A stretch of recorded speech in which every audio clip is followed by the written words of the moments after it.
वो पत्नी आई हमारे पास सवेरे सवेरे, बोली गुरुजी हमारा मन भगवान में लग गया है। ये तो बहुत अच्छी बात है, लेकिन हमारे पति जो हैं अभी तक उनका मन भगवान में नहीं लगा, और वो हमारे पास आते हैं और हमारे पास आकर के वो प्रेम का इजहार करते हैं। हमें तो अब सारे विषय वासनाओं से मन हट चुका है, मन भगवान में लग चुका है, लेकिन हमारे पति देवता का मन अभी तक भगवान में नहीं लगा। हम तो ब्रह्मचारी बन के अब रहना चाहती हैं, पर हमारे पति अभी ब्रह्मचारी नहीं बन पाए। क्या करें? हमें बहुत मन से असंतुष्टि होती है जब हमारे पति हमारे पास काम भाव लेकर आते हैं।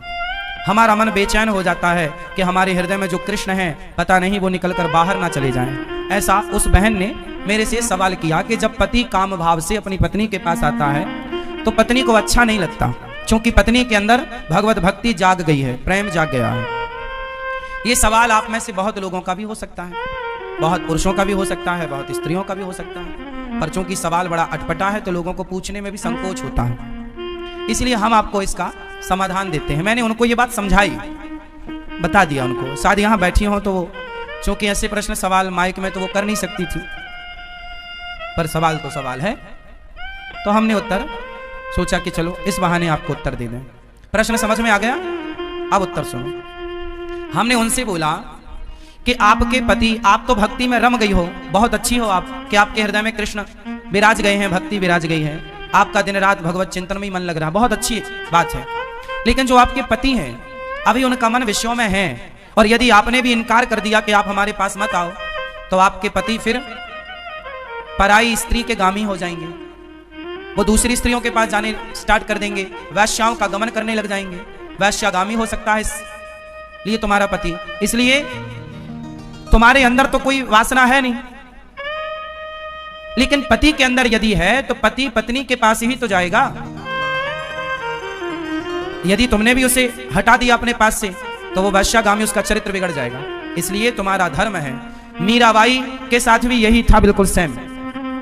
मीरा का विवाह बचपन में कृष्ण से हो गया था, मान लिया था उन्होंने पति कि मेरे तो पति गिरधर गोपाल हैं, लेकिन फिर भी उनके माँ बाप ने जबरदस्ती उनका विवाह भोजराज से कर दिया, जो राणा के बेटे हैं। तो भोजराज राणा के साथ उनका विवाह हुआ। जब उनकी पहली रात आई मिलन की, मीराबाई को बिठाया गया एक कमरे में, सिर्फ दीपक का प्रकाश था, और जो कि रिवाज है घूंघट डाल के मीराबाई को बिठाया गया। तभी रात्रि को, पहली रात्रि पहला मिलन जब भोजराज आए तो मीरा ने अपना दुपट्टा, अपना मुंह खोलते हुए भोजराज से कहा कि ये दुनिया कहती है कि आप मेरे पति हैं, कि ये दुनिया कहती है कि आप मेरे पति हैं, पर मेरी अंतरात्मा तो कहती है कि मेरे पति केवल कृष्ण हैं। लेकिन मेरे मन पर, मेरे प्राणों पर तो कृष्ण का अधिकार है, लेकिन आप व्यवहार जगत में मेरे पति बने हैं। सारी दुनिया तो यही मानती है कि आप मेरे पति हैं, कृष्ण मेरे पति हैं, ये तो केवल मैं जानती हूं। मेरे मन की बातें या मैं जानूं या वो जाने, आप तो नहीं जान पाओगे। तो मेरा मन, मेरे प्राणों पर, मेरे मन पर तो मेरे कृष्ण का अधिकार है, लेकिन आप यदि मुझे अपनी पत्नी मानते हैं तो आपके सामने मेरा शरीर है। यदि मेरे शरीर की भूख है आपको तो मेरे शरीर से आप अपनी भूख मिटा सकते हैं, मैं मना नहीं करूंगी, आप मेरे शरीर से अपनी भूख मिटा लीजिए, लेकिन मेरे मन पर, मेरे प्राणों पर तो मेरे गिरधर गोपाल का ही वश है, कब्जा है। तो इस बात से यह सिद्ध होता है कि यदि आपका पति कामुक है तो फिर आपका धर्म है कि आप अपने पति को भी धीरे धीरे सत्संग से जोड़ें, कथाओं से जोड़ें, धीरे धीरे उसके मन को भी बदलें और उसका साथ दें। आप यदि सोचेंगे कि मैं तो भक्ति में रमी हूं, अब मेरे पति जो मेरे साथ रमण करेंगे तो वो गलत है, वो गलत नहीं है। आपका धर्म है कि आप अपने पति को खुश रखें। राजा परीक्षित ने कहा, मुझे ये बताइए कि भगवान ने वराह अवतार कैसे ग्रहण किया। सुखदेव जी कहते हैं, राजा दक्ष की कन्या दिति अपने पति कश्यप ऋषि के पास संतान की कामना से जाती है। शाम का समय था। पति ने कहा, यह पूजा पाठ का समय है, हर चीज के लिए एक समय दिया गया है, ये समय सही नहीं है। वो जिद करने लगी तो बिना मन से उन्होंने उनकी इच्छा की पूर्ति कर दी। नहा स्नान करके वो फिर से पूजा में लग गए। पत्नी ने सोचा पति नाराज हो गए, उनके पास जाती है, उसने कहा मैंने जो किया आपके लिए ही किया, आपका वंश आगे बढ़ेगा, आपकी संतान होगी, आप जैसी तेजस्वी होगी।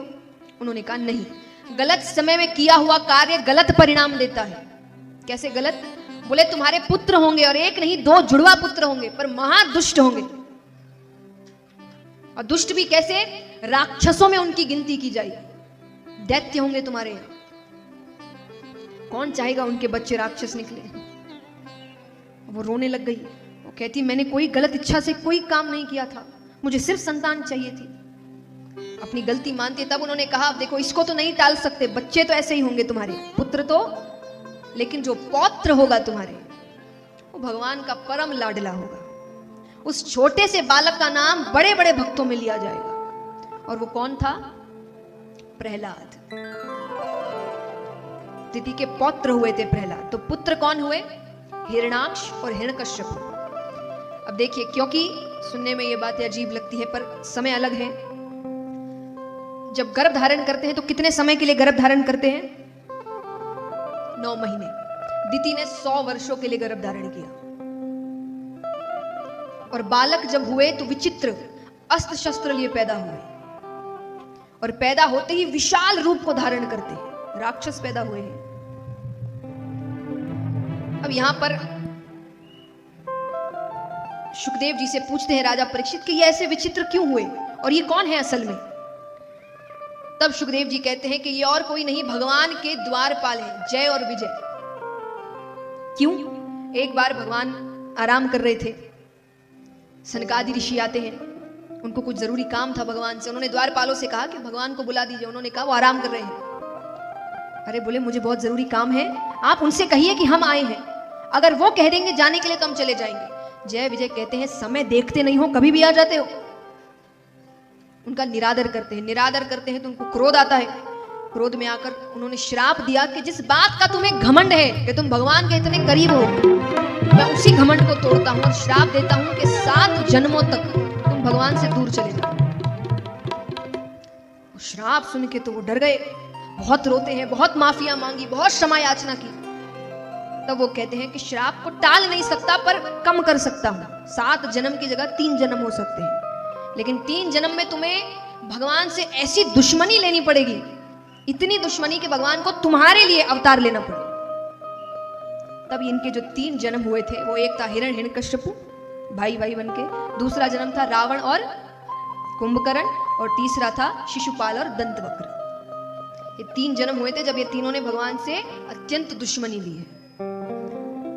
तो यहां पर 2 पुत्र हुए, हिरण्याक्ष और हिरण्यकश्यप। हिरण्याक्ष होते हैं वो समुद्र की विशालता देखते हैं और उसको युद्ध के लिए ललकारते हैं। समुद्र ने कहा मुझसे युद्ध मत करो, मेरे तल पर पृथ्वी रखी है, इसको लेने कोई आएगा। उसको पता था भगवान ही आएंगे। उसने कहा उनसे युद्ध कर लेना। ठीक है, वो पृथ्वी के पास जाकर बैठ गया। अब यहां पर ब्रह्मा जी ने अभी तक रचना का कार्य शुरू नहीं किया था, धीरे धीरे रचना का कार्य शुरू कर रहे हैं। अब उनको लग रहा है कि रचना तो कर दूं पर उनको रखूंगा कहां। तो भगवान का ध्यान करते हैं और ब्रह्मा जी के नासिका से भगवान ने छोटे से वराह का अवतार लिया और वो सीधा समुद्र में जाते हैं। समुद्र से पृथ्वी को अपने मुख के ऊपर रखकर लेकर आ रहे हैं। बीच में हिरण्याक्ष आता है। उसने कहा पृथ्वी ले जाना है तो मुझसे युद्ध करना पड़ेगा। भगवान और उसके बीच युद्ध होता है, भयानक युद्ध होता है, और भगवान उसका उद्धार करते हैं और पृथ्वी को अपने साथ ऊपर लेकर आते हैं।